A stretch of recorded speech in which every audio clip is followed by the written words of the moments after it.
And I remember one day the president of Senegal was away out of his country, and there was a problem in his country, in Dakar, Senegal. They did not have water for 1 week, and he appealed to dear France to come and fix the water.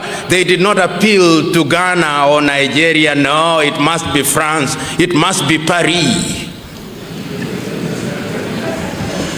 And the Portuguese, in their default mode, they'll not appeal to South Africa. What they'll do is to appeal to Lisbon. That is how we have been tutored, and is a byproduct of our disunity. Kwame Nkrumah was able to see this. And I want us to examine what he said in 1963.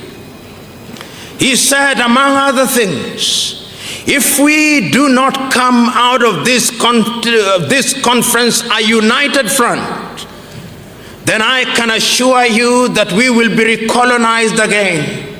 And this time round, the recolonization, which will be of a much more subtle and a much more pernicious kind.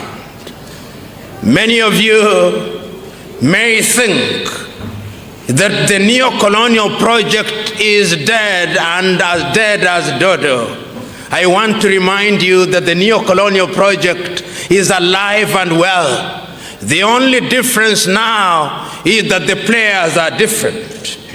You know, as I talk about African unity, China refuses to get out of my mind.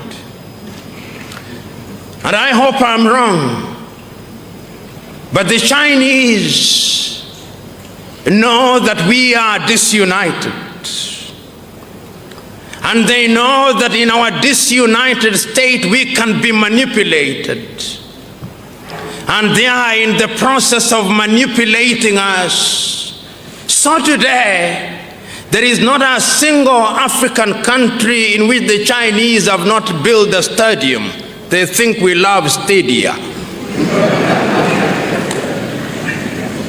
There is not a single African country in which they are not building some roads. The Chinese are capable of delivering 3 types of qualities of the things they do. Quality number 1, they take to the United States of America and Europe. Quality number 2, they take to their fellow Asian countries, including India. Quality number 3, which is at the very bottom, they dump in Africa, and the Africans consume them gleefully.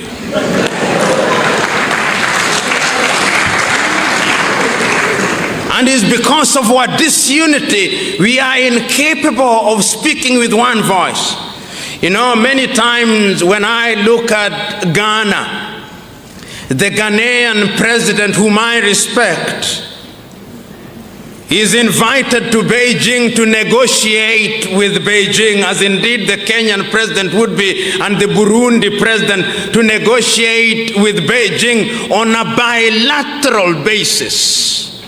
And when they invite African leaders, they humor them, complete with guards of honor and 21 gun salutes,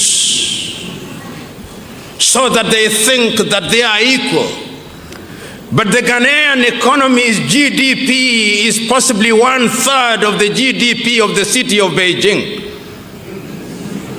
The Burundian economy is only $2 billion United States dollars, which is the same amount that an American professional boxer earns in 1 year. The economy of Benin is smaller than Coca-Cola's advertising budget for 1 year. In other words, African economies are Mickey Mouse economies which cannot compete. And because we are disunited, we are incapable of moving as one unit. The European Union wants to have what they call bilateral negotiations with Benin. The European Union's combined economy, perhaps the largest market in the world today, is something in the neighborhood of 14 trillion United States dollars if you combine the European Union economy, and you have bilateral negotiations with Benin. that is smaller than the turnover of Standard Chartered Bank. In other words, the president of Standard Chartered Bank could very well be the one negotiating with the president of Benin, if we were to be realistic.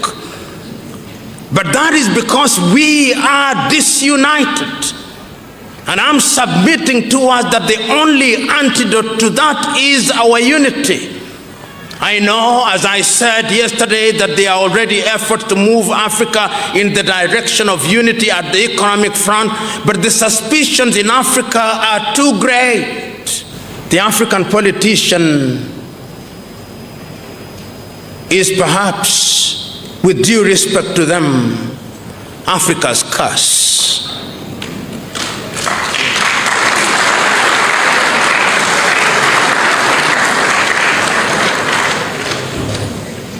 The day the African politician realizes that the occupation of political office and political space is one of servant leadership, that is the day Africa will begin to move in the right direction. The day the African politician realizes that the occupation of public space and public office is an honor and a privilege, that is the day Africa begins to move in the right direction. The day the African politician recognizes that the occupation of office is not one for the privatization of public wealth, that is the day Africa will begin to move in the right direction. The day the African politician recognizes that they do not have the monopoly of wisdom, that is the day that Africa will begin to move in the right direction. The day the African politician realizes that longevity in office is not the solution to African problems, that is the day Africa begins to realize our potential. The day that the African politician begins to remember that the electoral vote is a charge for them to deliver on health, on agriculture and education, that is the day Africa will begin to know her place in the world. The day the African politician is liberated from the chains of greed, that is the day that Africa will realize her potential. And I say all that because it is not lost on me that one of the reasons why Africa cannot unite is because we have become so used as politicians in Africa to our little countries where we are treated like demigods. And because we too, we who are the led, we have treated our leaders as demigods for too long, and they now are conditioned to believe that they are gods. You know, respecting leaders is a good thing, because that is what is right. Once you have given people the privilege to serve you, you give them respect. But respect must be earned. Many times in my own country, in Kenya, I see the individuals, some of the individuals that we elect into public office, some are fine, but some are not. In fact, most are not. And in my rural village, they elect some semi-illiterate individual who everybody knows is semi-illiterate, and everybody knows he is not wise. But the day after his election, when he attends a forum such as this, those who invite him to speak will say, let so and so whom we elected yesterday share his wisdom with us. And I want to assure you that there is no magic in the ballot box. If you are a dunderhead, the mere fact that you have been elected does not convert you into anything. You just remain an elected dunderhead.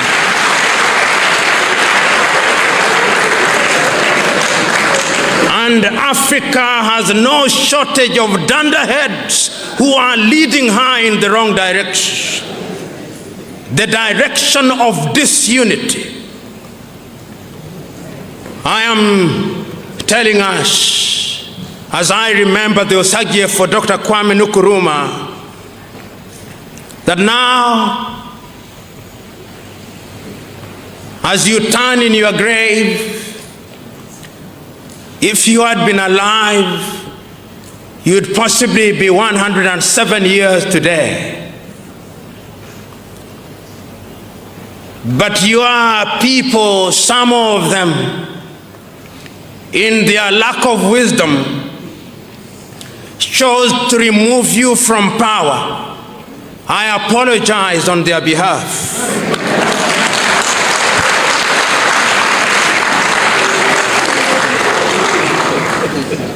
They gave you only a few years to be present in this world. And during those few years that you are present in this world, you shook not only Ghana but Africa so very fundamentally that although your mortal remains were interred, your spirit is alive and well. And it's that spirit that occupies our minds and hearts today as we remind ourselves that the only way in which Africa will realize our potential is through the path of unity. I know as you lie in your grave, great Osagyefo, there is a sense in which, in a manner so completely invisible to us, you are turning uncomfortably and weeping uncontrollably, because your continent is bleeding. It is bleeding in every corner. In our heart in the Congo, she bleeds. That country that is so rich is yet the poorest nation in Africa.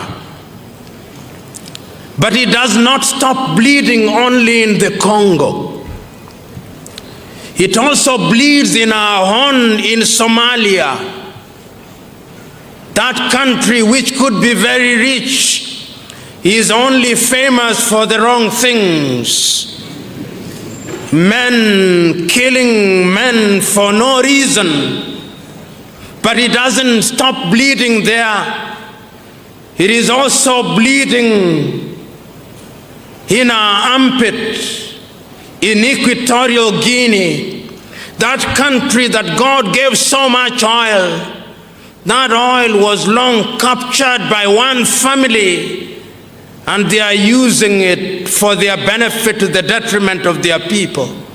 And it doesn't stop bleeding there.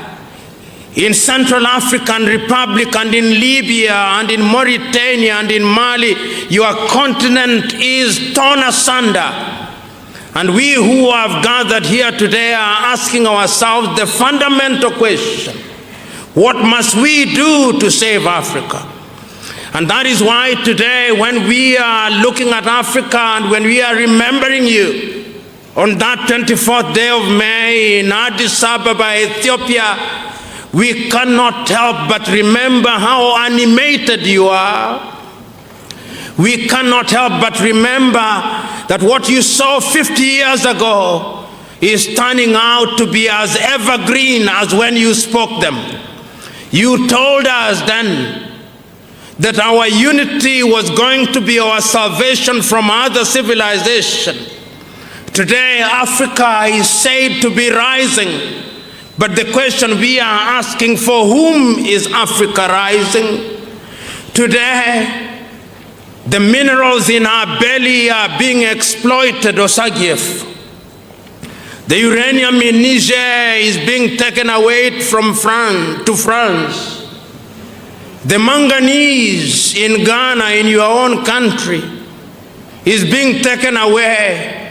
Even the cocoa which you must have consumed as a young man is taken away in the same manner that God made it to be converted into something in Switzerland.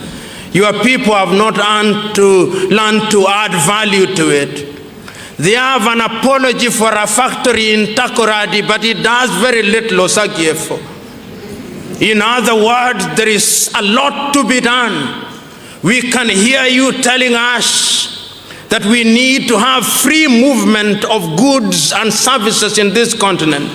I can now inform you that when they met on the 27th day of July in Kigali, Rwanda, they created a passport, but that passport is only known to the president.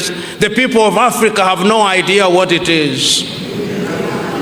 But they have started, so we must believe that going forward, every African will carry what is an African passport, which will allow them to move, as you contemplated, from Dakar in Senegal to Addis Ababa in Ethiopia, from Cape Town in South Africa to Cairo in Egypt, and that they'll be able to move without free let and hindrance. Theosagiefo, we remember you. But we also remind ourselves that when we talk about unity, we are not saying that we should strike down our traditional institutions. We are simply saying that our traditional institution must be integrated in our modern scheme of doing things. And I must tell you that today here we are agreeing with Ali Mazrui that indeed what others think is the Tower of Babel can be a power of Babel, and that this continent can be united and our diversity would be a cultural and linguistic mosaic which would be our strength and the attraction to other parts of the world. Osagiefo, as I continue to speak to you in your grave, there is the tendency that I may speak until the cows come home, but what is the wisdom in doing that? You are so clear in 1963, that is your clarity that we must use to remind ourselves that Africa can rise. But as I posed a little early, for whom is it rising? Is it rising for the Indians? Is it rising for the Lebanese? Is it rising for the Chinese? Is it rising for the Americans? Or is it rising for the whole world with Africa as the bearers of the weight for our benefit? We want to live in a continent where we are respected, but we know that it's only through unity, and we believe that the academics will carry their weight so that our education has its value. Those of us who are trained in the sciences will no longer allow their knowledge to sit in libraries, but that knowledge will be utilized by the political class for the sake of the transformation of the lives of the people. We hope that our unity will create an environment where our young men and women will not be humiliated at the embassies of Australia, Canada, the United States of America, and little European countries, that they may acquire their passports as a way of escaping from Africa, which provides no opportunity and no hope for our young men and women. We can do it, we must do it, because if we don't do it, we ourselves will be done. So Africa must rise, because if Africa does not rise, Africa will perish. Thank you, and God bless you. At the turn of the century, Africans, both in the continent and outside of it, were asked to vote for the greatest African who ever lived. And unanimously, they said that it was Osagiefo, Dr. Kwame Nkrumah. It is therefore right and fitting to be invited to speak in memory of a man such as that. On Monday, we had the occasion in the first series of our lectures to examine the status of politics in Africa, and we agreed unanimously that the problem of Africa is simply and squarely one of leadership. We then asked ourselves what has been the impact of poor leadership in Africa, and we determined for ourselves that indeed African economies continue to punch below their weight because our politics is wrong. We agreed with Liberia's Johnson Sirleaf that Africa is poor because she is poorly governed. Today, we pose the question, what it is, or what is it that has undermined African unity? And before we begin to talk about contemporary Africa, we must ask ourselves, Where did the rain start beating us? We must go deep into history and ask ourselves why this continent and her people have been the most abused throughout human history. As early as the 15th century, this continent was an attraction to other civilizations. Explorers came into this part of the world under the guise of looking for resources, and they did not stop there. They proceeded to invade the land of Africa and, in a manner of speaking, harvested Africans, and more than half the population of Africa was taken out of this continent to be enslaved. When the project of slavery lost its shine and luster, another project came into Africa. Africa was parceled out in 1884 in Berlin, Germany. The French took their piece, the Dutch took their piece, the Germans had their share, the Portuguese had their portion, and the British had their share. And Africa has never been the same again. When the colonial project lost its luster, once again another project was instituted in a much more subtle way, the neo-colonial project. And even now, Africa is not at ease. One need only look at Africa as it stands today to understand that our continent is in dire straits. When we move from the southern part of Africa, even in that land of Nelson Mandela, they are not at ease. They may describe themselves as the Rainbow Nation, but there is a sense in which that country is not completely at ease. The Africans are still reeling from the pain of apartheid.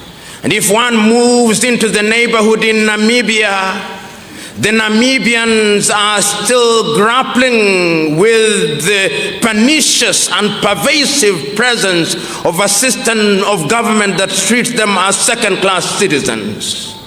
And when one moves a little farther in the north, in Angola, into Mozambique, they are not at ease. Some of the problems were inherited from the erstwhile colonial masters, but some we have created ourselves. So that today, when we look at Africa, Africa has the infamy of being the home of the most conflicts in the world of different intensities. Elections have come, and after every election in Africa, we enter into an arena of conflict. Right now, in Zambia, after they concluded their elections, they are still quarreling. They are rising against each other. The Bemba are not at ease with the Chichewa. And in Mozambique, the Shoshangane are not at ease with their neighbors. In Zimbabwe, the country is falling apart, and the Ndebele are not at ease with the Shona. In Central African Republic, the country is not at ease. In South Sudan, the Nuer and the Dinka are not at ease. In the home of the African Union in Addis Ababa, Ethiopia, the Oromo are rising up, and they say they can no longer be ruled by the Tigrinya, and Africa is not at ease. In Nigeria, the Igbo are not at ease, the Fulani are not at ease, the Yoruba are not at ease. Even in your little Ghana, in little low intensity, the Fante may be at ease with the Akan and the Ewe, but the undertones is that our continent is not united. Which begs the question, what must we then do? Is it a new realization? We are gathered here today in honor of a man who could see these things ahead of his time. I had last night the advantage of reading a statement that was made by one who was a member of the delegation, the Ghanaian delegation in 1963, Kofi Batsa. And he writes about Kwame Nkrumah, the man who could see tomorrow. And he remembers so very distinctly on the 24th day of May 1963, when the Osagie for Kwame Nkrumah was given the opportunity to speak to his fellow African leaders in an animated fashion. Kofi Bassa remembers he abandoned his written script and pointed at all the African leaders who are there. Much more prominently, he remembers he pointed at Ethiopia's Haile Selassie and told him, "You, Haile Selassie, we will not be there if we do not unite." And once he had finished with Haile Selassie, he turned over to Nigeria's Abubakar Tafawa Balewa and he told him, "If we do not unite, even you will not be there." And he did not stop there. He turned to Fulba Maga of Dahomey, now the Benin, and told him, "If we do not unite, you will not be there, and I will not be there." And as if he were a prophet, so soon thereafter, they had all been overthrown, including the Osagie for himself. Unity, or is it disunity, is Africa's Achilles heel. Let us understand the Africa that we are talking about. It is an Africa that today is divided into 54 odd countries. It is an Africa that has over 3,000 ethnicities and over 2,000 languages. It is an Africa that, as I've said, was parceled out in Berlin. It is an Africa which Europeans still refer to strangely in the following terms, and is the only continent that is referred to as such. That Africa is sometimes described as Anglophone Africa, to suggest that there is a part of Africa which speaks English. Even when only 1% of the population speaks English, we are referred to as Anglophone. And Ghana is therefore Anglophone. Kenya is Anglophone. And they don't stop there. They go to the former French colonies and they look at a few leaders speaking French and they say that is Francophone. And we who have the advantage of going to school also proudly refer to ourselves as Anglophones and Francophones. And they do not stop there. They go to the former Portuguese colonies and they say these are also Lusophones. No other continent in the world is referred to in those terms. The consequence is that the continent continues to be divided. Today, when one looks at Africa and her 54 unviable nations, with her 54 national anthems, with her slightly over 40 useless currencies, with her many passports. The currencies are not useless because they do not work. They are useless because they only have meaning within the boundaries of their countries. So that your CD beyond Ghana has no value in Togo, and the Togolese with their franc beyond Togo, it has no value in Benin, and their currency in Benin beyond Benin, it has no value in Gabon. But yet, when you are confronted with the almighty dollar and the almighty euro, you quake in your boots. Africa is disunited. And this disunity is because we do not know that we are weak because we are disunited. We know in unity we can find a solution. And this was so very evident as early as 1963. The clarion call for unity was evident in many parts of the world. In the eastern part of Africa, Tanzania's Mwalimu Julius Kambarage Nyerere when asked by the British to lead Tanzania or then Tanganyika to independence, said, "I want to delay the independence of Tanganyika that Kenya, Uganda, and Tanzania may become independent as one nation." The other leaders refused. They had been given the dose that makes Africans think in a manner that is confusing and at once schizophrenic. They were told that you must retain this intangible thing called sovereignty, and they accepted, and the East African region has been grappling with unity. In this part of the world, after Ghana had attained our independence, there was no shortage of effort on the part of the Osagyefo Kwame Nkrumah to entice other leaders into some form of unity. And you Ghanaians will remember that he signed a treaty with Congo's Patrice Emery Lumumba and Mali's Modibo Keita to create the first semblance of a united Africa. But even in those early days, the French were not resting. They were using other leaders such as Félix Houphouët-Boigny to create a different francophone arrangement, meeting in Antananarivo in Madagascar, then known as Malagasy. Divide and rule has been the method that has been used against us. So the question that we must ask today: will this continent continue to be in political and economic diapers until the second coming of Christ? Will this continent continue to punch below our economic and political weight, to be treated as a junior at every assembly of the Committee of Nations? Will this continent only continue to participate in international fora as a junior partner? Will this continent only continue to relate with other civilizations in the world in the manner that a horse relates with the rider, with Africa being the horse and the rider being other civilizations? This is a question that we must pose to ourselves.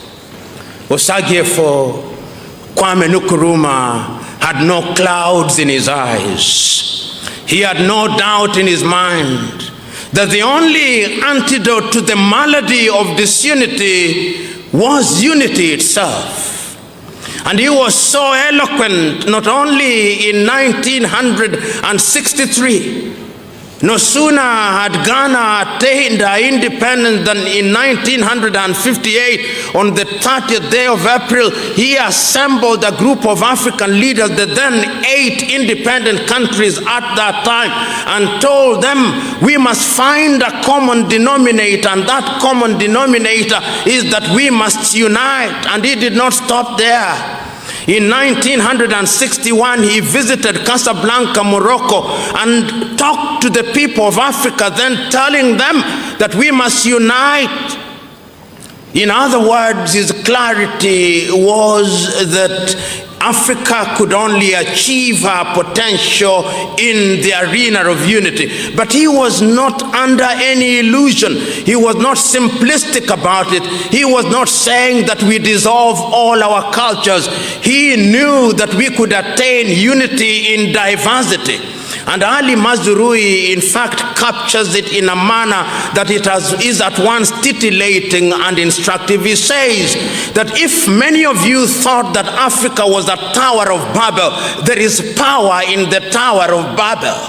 And he says, look at Africa today. If you are to combine the beauty and the energy of the Igbo of Nigeria, give it a dash of the quest of excellence of the Yoruba of Nigeria, the color and the class of the Asante of Ghana, the beauty of the Fante peoples of Ghana, and you are to combine it with the energy of the Bangala in Congo and the Ovambo and the Vumbundu in Angola, and the quest for perfection of the Luo in Kenya, and the energy of the Kikuyu in that country and the regal nature of the Baganda in Uganda, what would that be? A recipe for something that the world would envy until the second coming. But what have we chosen to do? We have chosen to use our diversity not as a cultural mosaic which can create energy and synergy for our benefit, but we have allowed it to be used for purposes of dividing us. That is why in Burundi they can be persuaded that because the Tutsi have longer noses, the other ones with flatter noses are the Hutus, and they are told to fight until kingdom come. It can be done differently, and it must be done differently. Today, when I want to travel to many African countries, Ghana excluded because you now accommodate everybody, and it's fitting that Ghana should have led this process. If you want to travel to many African countries, you are confronted with the immigration, complete with yellow fever certificates. Soon they are going to ask us to have Ebola-free certificates and all manner of maladies. Movement in Africa is difficult. If you want to move to Liberia from here, notwithstanding that we are within the ECOWAS, you'll meet many immigration officers, I said yesterday, and many papers you'll have to fill. If you are traveling to Angola, it's easier to travel to Europe than to travel to Angola or even to the Gambia. Africa is as divided as it was at the beginning of the struggle for independence, despite the fact the Organization of African Unity was created to unify us, and despite the fact that we changed our name in the year 2002 to African Union, despite the fact that we have many African institutions, despite the fact that we have ECOWAS and SADC and the Sahelian and other regional organizations, we are in a state of disunity. The question is, can we solve the problem? The answer is, we must solve the problem, and the decision to solve the problem rests with us. And you know, when I take time, and I took time to look at the 32 speeches that were delivered in Addis Ababa, Ethiopia on the 24th and 25th days of May 1963. There were 32 leaders speaking at that time. And I look at the speeches that were made in the year 2013. There is a sense in which when you listen to the leaders of 1963, they were in a class of their own. What they could see sleeping, our leaders today cannot see when they are wide awake.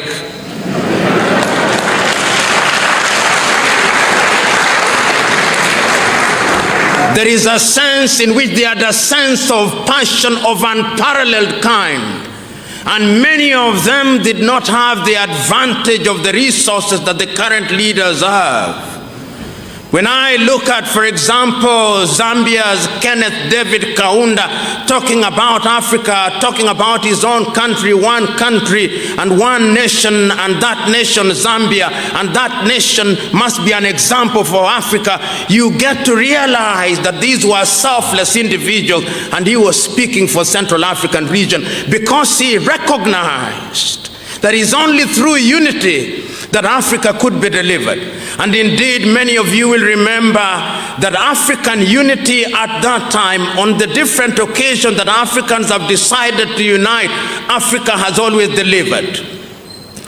When Ian Smith declared Rhodesia to be independent from from the British, the Africans organized themselves at that time. And you remember the frontline movement involving Zambia's Kaunda, You remember Tanzania's Kambarage Nyerere, how they sacrificed to ensure that Zimbabwe was free, and they were bombed by the South Africans at that time, but they were united. You will remember until 1975, Mozambique was a colony, and you'll remember that Angola was a colony, but the Africans united and they spoke with one voice. And because they spoke with one voice, those countries were delivered from the yoke of Portuguese colonization.